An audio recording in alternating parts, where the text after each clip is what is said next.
Hey everyone, welcome to the Late Break Podcast. I'm Alex, I'm Tony. and tonight we want to talk about car builds. Yeah, basically going over, do you do them over a period of time, or do you do them all at once? Yeah. Which is better, which is worse? Kind of our opinions on that, where we stand.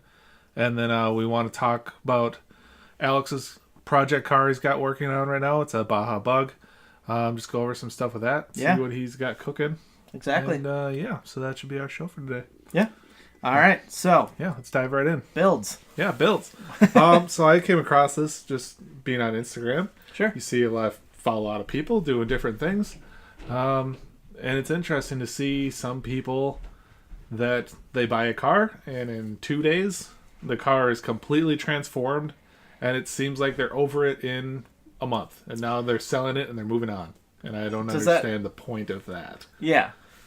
Well, and I mean, I guess how much of that are you exposed to in terms of the actual process? And are they just showing the before and after in a very abbreviated timeline? It seems it can be pretty hard quick. to tell. It seems like it's, Sure. I mean, even in 2 months, that's still quick. Yeah. I've had my car since 2006, roughly 2005, 2006. Yeah. And I've I would say just recently started modifying it. Okay. Within the last 6 years. Okay. I mean, that sounds like a longer build. Yeah. I mean, 6 years over time to do wheels and suspension and exhaust. That's a long time to. Yeah. What took you so long?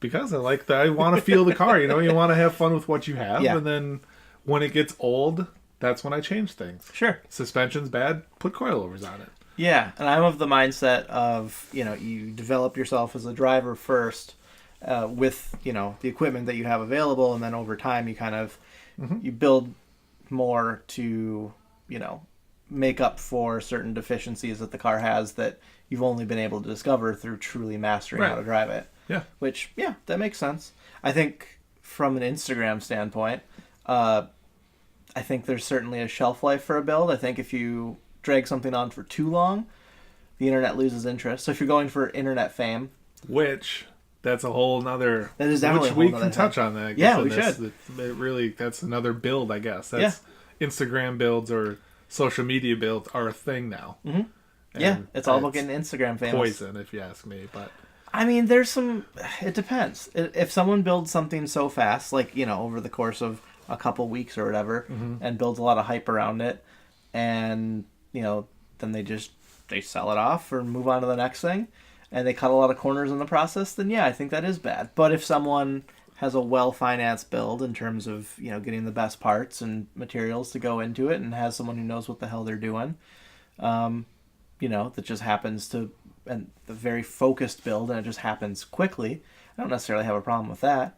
But what's quickly to you in terms of a focus build? Because I feel like if you're doing a true focus build with quality parts, it's still going to take a year. Yeah, that's fair. And I guess that, in that sense, a year to not drive your car would kind of suck. Right, yeah. I'd rather... I guess it depends on...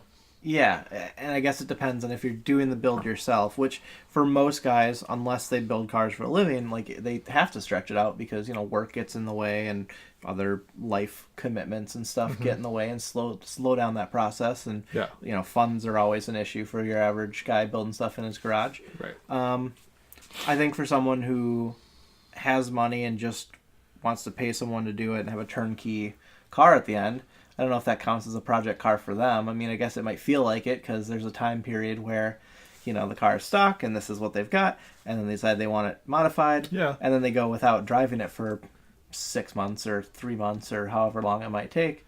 I think that almost transitions more, not necessarily though into a fast build, but more of a commissioned or a Coachworks type thing where that's fair. That falls into the car bought not built. Right. And now someone's still building it. Still building it, but I don't think those people actually appreciated the car to begin with.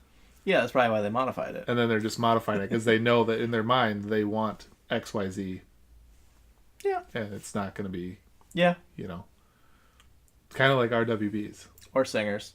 Well, that's not fair to compare those two. Those are very different things, but They are. similar in terms of you present Singer a comes car. as a modified. You wouldn't Right. modify your Singer afterwards. You wouldn't get it and be like, no. I need different wheels and this Right. needs to be slammed. That's not Right. what you do with that. Yeah, no, that is a turnkey start to You know, finish that's a. process. I think that's a different kind. That is a commissioned I'm talking like, project. Yeah. yeah, you know, like you or I, if all of a sudden we're like, we just have to charge the credit card $20,000 because it's like we need everything right this instant, and everything comes at once. Yeah. And then you know. I mean, I guess a good example would be if you're familiar with Alfa Romeo's Alfaholics.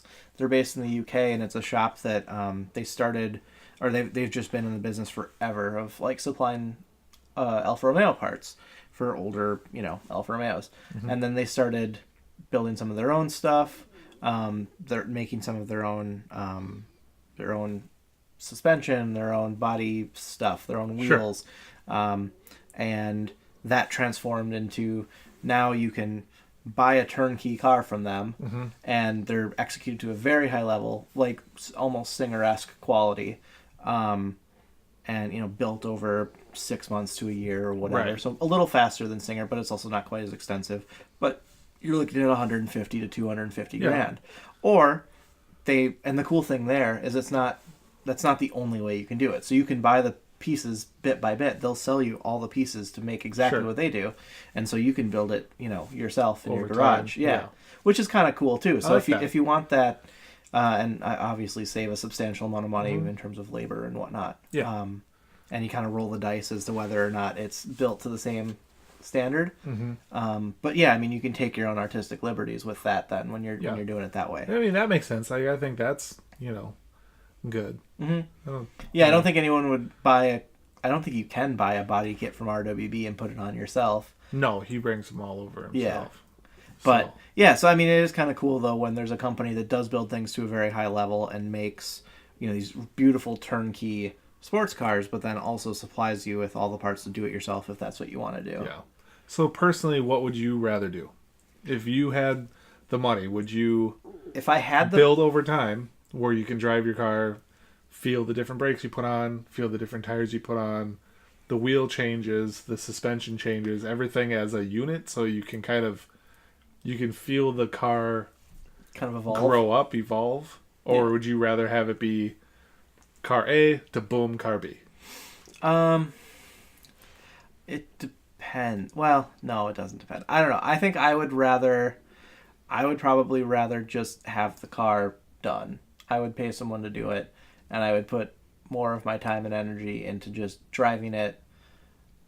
But, I mean, there's also, on the flip side, it's also nice to know everything that went into the machine and know that you can fix it if something breaks, and you're more... Say you're doing it yourself, though. Oh, okay. Because you could do all this stuff. Like, you could just buy all the parts at one time. Sure. I would probably... I think... Jack stands in the if I was going to do just spend a weekend and you put literally every part you just bought on your car. Yeah. I think if I ordered a bunch of stuff and it all came at once, I think I would try to put it all on in a weekend. Like if it was... I think I would do it in stages, though, if that makes sense. So, like, I would try to do big chunks, but I would do them in stages. So, like, wheels, tires, brakes kind of thing. Like or suspension, tires, and brakes. I would try to do all of those in, like, one go.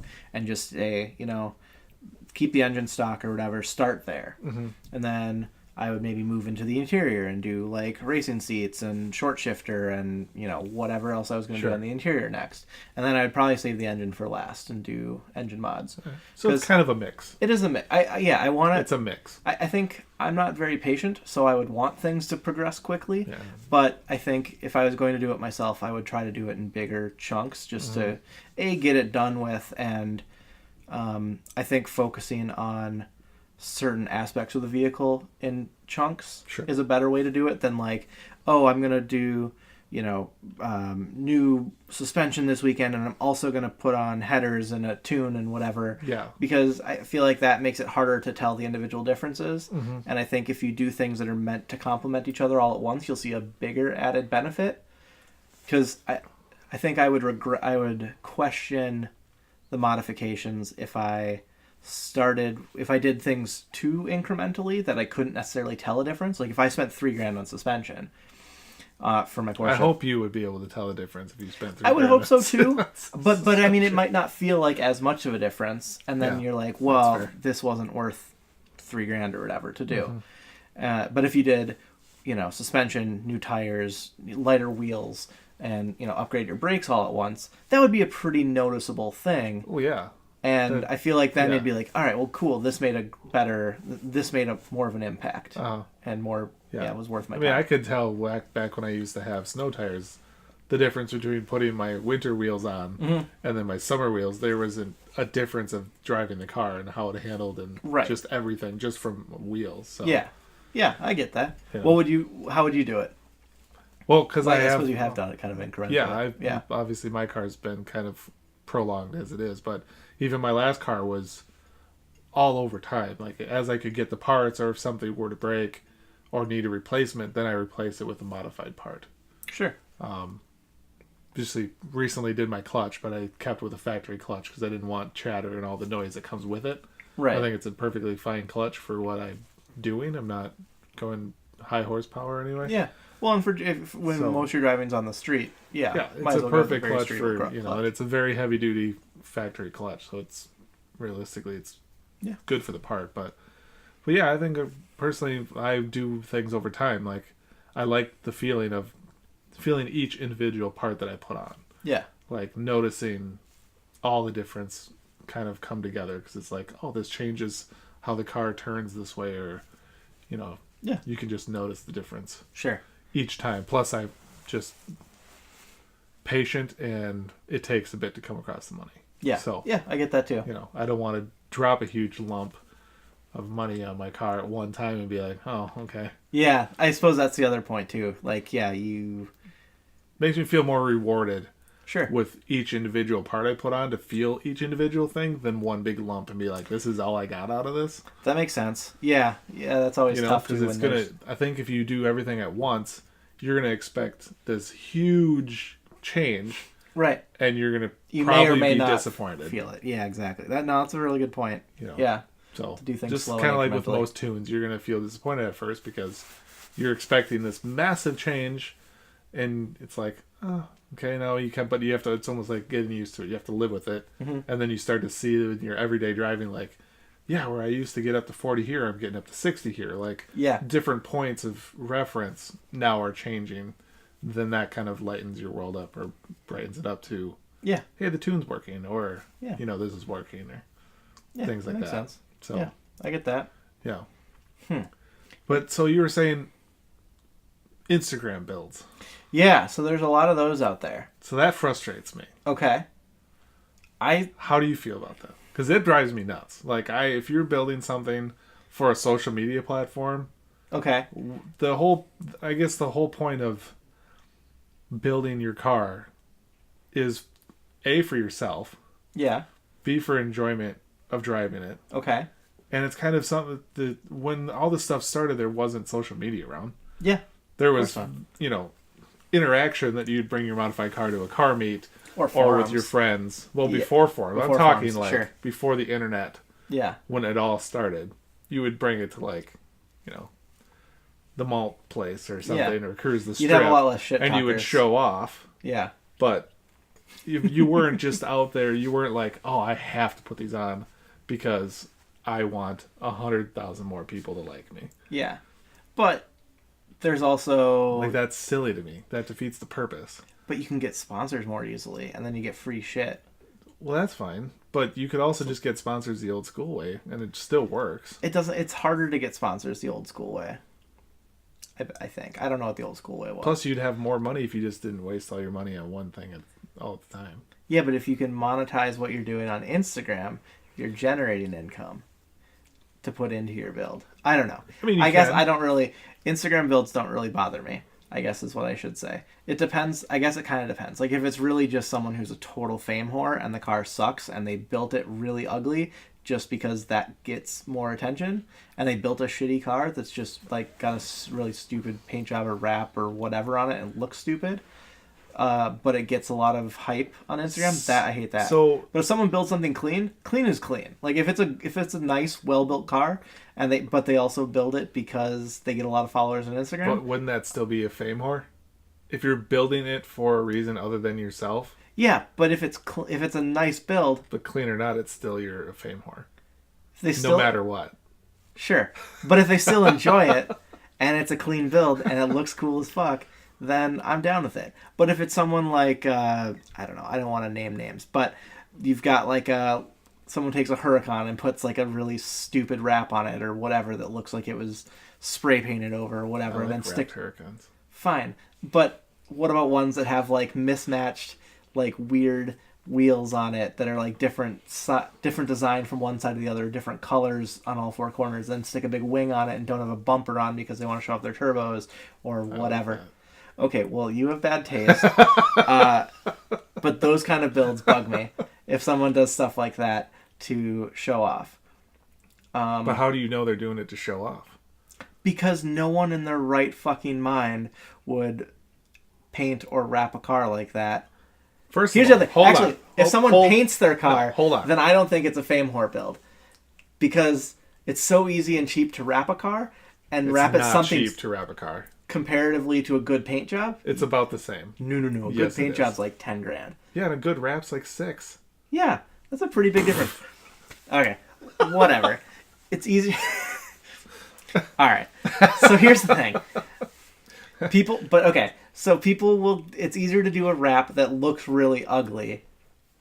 Easier and cheaper to commission a wrap that looks really ugly than it is to pay someone to do a really detailed. That's fair. Paint job. So that's why more people take. No, I get that. Yeah.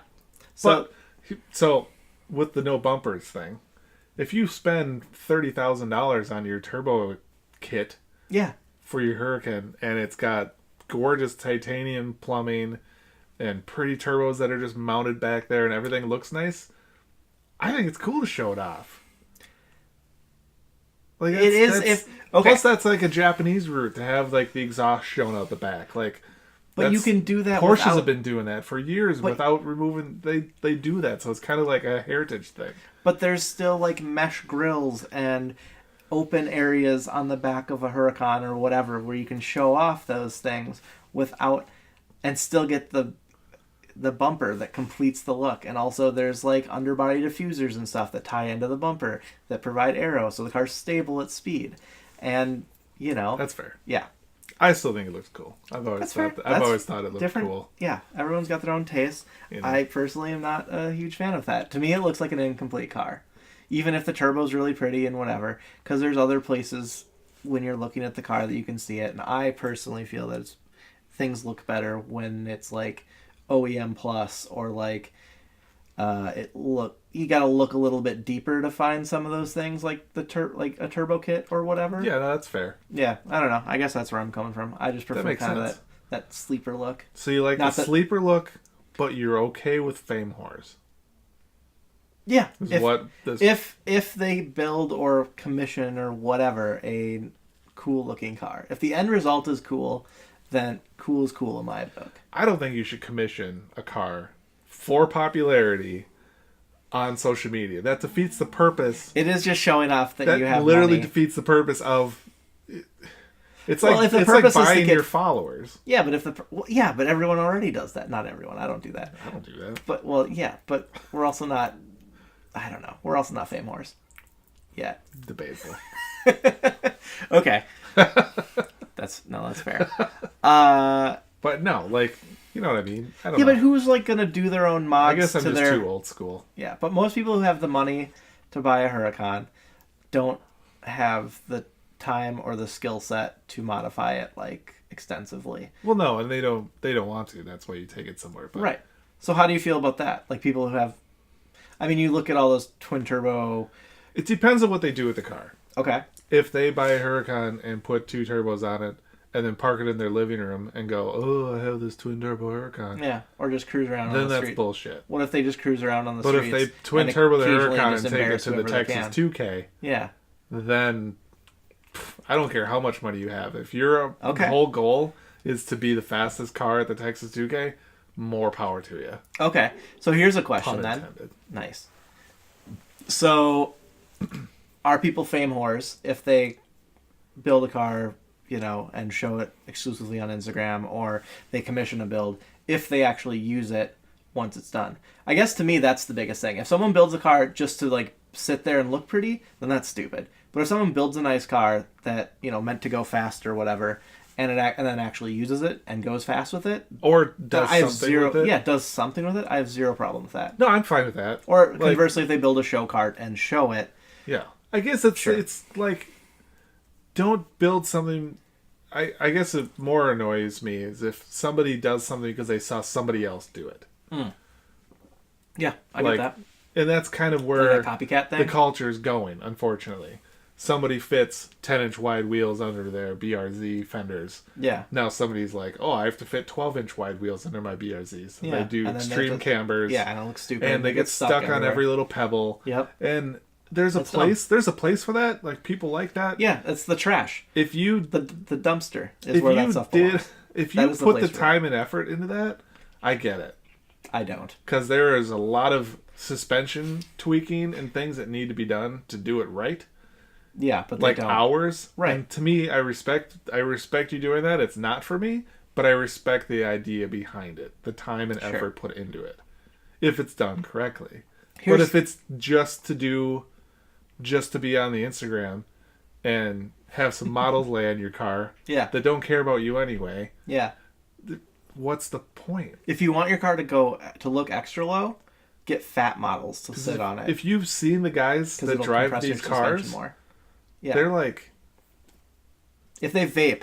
They're the guys that they don't have friends anyway. Right. So they do all this stuff to gain popularity. Basically, if they vape, it's not a cool build. Is how I look at it. There's a lot of cars that we drive that people vape in. But they should. Miatas. R32s. Yeah, well... FJs, outdoor people, that everybody vapes. We can't get around the vape world. Okay. We don't vape. No. But anyway. That's because we're the upper echelon of we know what we're doing. Our car class. Right, yeah, exactly. Supposedly. So should we move on from that? Or do you have any other thoughts on Instagram builds or people modifying their cars? I think people should... If you're going to do a build, and obviously I think I do this pretty well with myself, like, there's a lot of, haters or whatever. Sure. Yeah, yeah. There's a lot of people that love my car. Yeah. But there's also people that are like, I would never do red on red and be totally fine with that. Mm-hmm.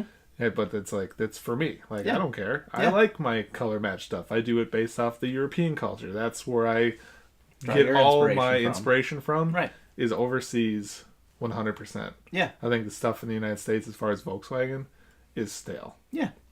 Sure.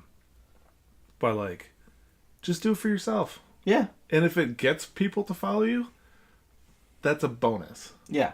But I don't think you should do it to gain followers. If you're doing it for like a shop so that you get more sponsors, and this is like, they're like, you need to do this stuff to build up kind of, and you want to be the guy at the car show that has the sponsors in the car booth. Yeah. That's fine. That's a different, I feel like a different level than just a whole bunch of imaginary people that you don't talk to on a social media judging platform. Your car on the internet. Yeah. Yeah. So most of them are talking shit behind your back anyway. Yeah. But they want to be liked by you now because it's like a reverse psychology thing. Yes. Yeah. Well, I mean, if you get a lot of followers because you're doing cool builds, that builds credibility. Right. But if it's a cool build. Right. Not just... So I guess that's what I'm saying. As long as the car is if you're doing cool, I think if you're doing it for yourself, but it attracts attention, yeah, that's fine. You're not a fame whore. You're doing it for yourself. Okay. And you're using Instagram as what it's for, to show things that you're proud of in your life or things that you're doing. Yeah. And now people use it for, look how much money I have, or... Sure. But you see lots of like aftermarket companies that'll bring cars to SEMA that they as a company have developed solely for the purpose of getting eyes and attention. Yeah, but they're a big company. It's a company car. It's a display at that point. Sure, but that's a different. That's different though because it's a company. I don't know, but if you've got, it's like if you have an exhaust if that's shop, your personal brand. Yeah, but you have to get out there to show that it can be different on different cars. Yeah. Yeah. I don't know. I think if someone's building a car to look cool on the internet, as long as the car looks cool and then also gets used as it's intended to, I have no problem with it, even if they're a fame whore or not. Interesting. Yeah. I guess as long I just want to see the cars being used, and if they're stupid stance whatever stuff that scrapes on pebbles and can't make it out of a parking lot, then that's garbage and should be treated as such. What about just slow cars in general? If they can get out of the parking lot or whatever, if they can make it if they can drive on normal, if they can get around on normal roads without getting stuck and looking like jackasses, then be my guest. Fair enough. I don't know. Fair enough. I mean, I'm a function over form guy, so that works. You know, yeah. So that's where I'm at. I usually am that way. I'm kind of losing that. I'm sliding. Yeah. It happens. Yeah, it does. I mean, with performance. I've had the car for so long, so sure. Yeah, it's time to get weird with it. It's fine. Yeah. It's time to get wild, and cranky with it. Yeah, turbos. So no. LS swap. No. Just kidding. No. Okay. Next time. Yeah, maybe. Yeah. Okay. We'll talk about it in future episodes. We'll talk about my car sometime. Okay. We'll go over craziness things with it and whatnot. But yeah. Okay, so let's talk about your project. Yeah, so I've got a 1970 Baja Bug. It's actually my wife's car. She's just nice enough to let me drive it sometimes. But yeah, we bought it built already, and I'm okay with that because it was a really nicely executed build, and it was cheaper than trying to do it myself. And it ran. We've had it for, I think this is our third summer with it now. And keywords in there. Yeah. It ran. Yeah. Well, it did. It ran as recently as Saturday when I changed the oil. Yeah. And until today. Yeah, and I took it for a spin and it was great on Saturday. And then I was trying to let Tony drive it tonight just to give him a taste of it and let him see if he could figure out. There's a couple little issues that I wanted to address, but nothing like major. Honestly, it was like the oil change and it ran. And I was going to change the brake lights out to something a little bit brighter. And which I have an idea for that. Yeah, we can talk about that in a second. Mm-hmm. And just a few little noises and stuff here and there to kind of try to figure out and track down and fix. And we went to go start up today to take it for a spin, and it ran for about 5 seconds. And then as soon as I took my foot off the throttle, it died. Yep. And then that seemed to drain. Starts, runs, dies. Yeah. Well, it's weird because it drains the battery too, and I don't fully get that because it's a relatively new battery. Yeah. Oh, listening to it, I'm pretty sure that you have a current draw. Yeah. Something's drawing out literally all the power from your battery. Right. Every time. I wonder if it's just like drawing it just flat. Do you think it could be something with the fuel pump itself? Like maybe that's... Well, I think how it runs and then it bumps something. How it was running. I don't think it's really bumping something. But I think it's just... your fuel pump I don't think is working. Because we can hear it prime, but it doesn't stay going. Okay. It dies off. Yeah. So you're only burning off the prime fuel. Okay. Which the fuel line from the front of the car to the back, that's long enough to run 5-10 seconds. Okay. So you can rev it up, it does its thing, and literally mid-rev, it just goes... Doop, yeah. and exactly. Flat, right on its face. Yep. And takes the battery with it. Yeah. Yeah. Unless because we had the jump pack on. Yep. And you could restart it. But the jump pack, every time you turn the key, it's clicking on and off. Right. And you can tell that it's drawing because when it clicks to the next level, that's when there's too much of a draw on the battery. Got it, yeah. So. Yeah. Something in that fuel system. We'll start with a fuel pump, I guess. So. And then. I would take that panel off. Okay. Check the relays because you'll be able to tell which one's the fuel pump relay when you turn the key on. Oh, okay. Like have somebody turn the key on with the jump pack on, and you just feel for which one's clicking. Oh, okay. Sure. If there is one, I guess. I don't know either. I've never dove that far into a Beetle for fuel before. That's and I suppose that's the tricky part with a car that old that you buy. And I guess this is a good case for building a car yourself, I guess. Because this would have happened. It would have happened either way. It's inevitable, really. Yeah. So. And it could have been, and it could be the stock fuel pump, and it could be all stock. It looks stock. Yeah. It's old. It's a 50-year-old car. Yeah. Yeah. Well, 49, but almost 50. Yeah. Yeah. It needs new parts here and there. And yeah. Luckily, Volkswagen stuff, especially air-cooled Beetle stuff, is dirt cheap. Easy to come by. Yeah, exactly.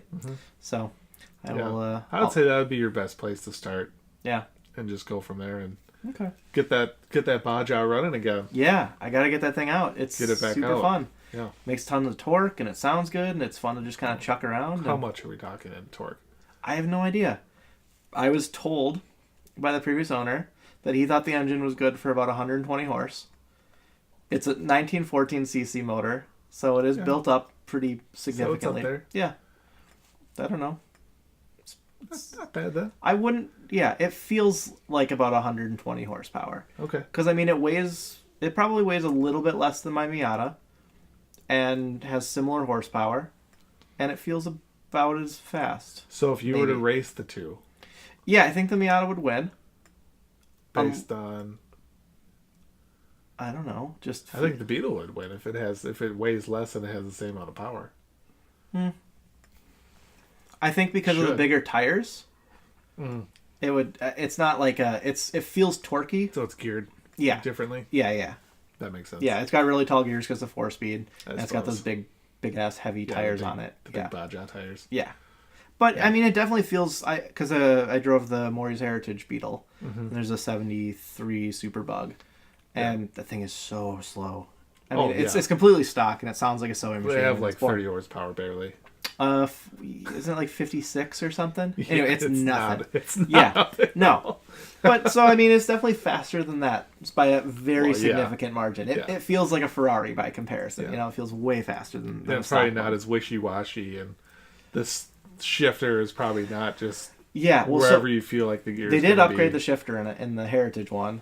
So it's a lot better now. They put an MP shifter. Yeah, Adam put an MP shifter in that, so that makes a big difference. But I mean, I've got an MP shifter that's even crisper. Yeah, it felt really tight. Just moving it felt like an actual up-to-date modern vehicle. Yep, and you can heel toe in it, and it's not that you really have to, but yeah. Probably. So that's and then I gotta get it running first. And I can address some of the other things. Updating some of the lights a little bit. I think the front turn signals are still incandescent bulbs or whatever. So I want to swap those out for LEDs. Just redo the brake lights and maybe the turn signals too back there. Just make them a little bit brighter and easier to see. And I'm trying to think what else I had planned for it. Eventually, I think the tires are getting old. They still have some decent tread on them, but that's in the next year or two. I definitely want to replace the tires. Sure. And then, maybe refresh the suspension too. It's a little creaky here and there. Yeah. And I can tell like the struts are kind of they're leaking a little bit if I look at them. Are they rebuildable? I don't know. Be interesting. But just put some like Fox suspension on that. Yeah, thing. That's what I want to do. 30 inches of travel. Perfect. Just massive. Yeah, floaty, or some Kings. Either go way, over anything. That'd be good. I like that. External reservoir for sure. Yeah, it's. I don't think. I think the cost of if those shocks are rebuildable, I think that the cost difference between getting new ones versus having them rebuilt is probably pretty negligible. Yeah. So I would probably just get new ones. What they use is that's not factory shocks because it is lifted.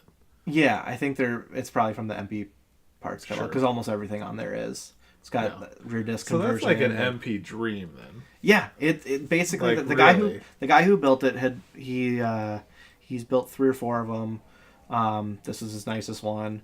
He's and he basically just threw the MP catalog at it, and then had there's a pretty notable air-cooled Volkswagen shop in Hopkins at the time. I forget what they're called, and I think they've either shut down or moved out west a little ways.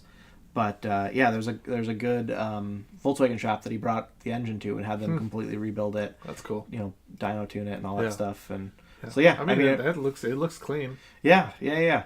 It's fun. Part of me goes back and forth because it's got a really nice ceramic coated muffler on it.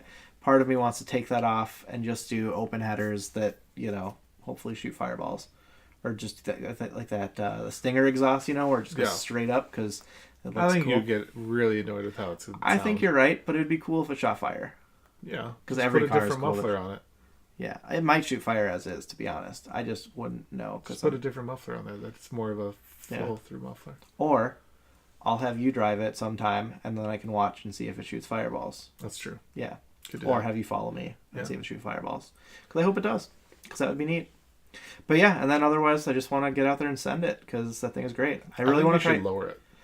No. I do want to lower my FJ, though. I either want to like raise it 4 inches or I want to slam it. I think you should raise the FJ, lower the Beetle, because it'd be super cool to see a Baja Beetle with like the super wide flares and big tires. Yeah. But then just lowered. Like the Stance Works truck. That would like actually... I'm against his Ford with the big tires. Yeah. But it would just be on the ground. Yeah. With like a cool, like, showing suspension kind of. Still like good travel. Yeah. So it rides really nice. I've seen a lot of like rat rod Beetles like that. That'd be cool. Yeah. I think no. With like some gorgeous wheels. I'm going to say no. That'd be awesome. Yeah. But no, it wouldn't. It'd be super cool. Here's what would... It'd be way cooler than a lowered FJ. Go. Yeah. Well, lowered FJ would be fucking stupid, but that's kind of why I want to do it. But that defeats the purpose of owning that vehicle. Yes. Unless that means that I off-road the Baja Bug instead. You won't. I think I might. I really want to.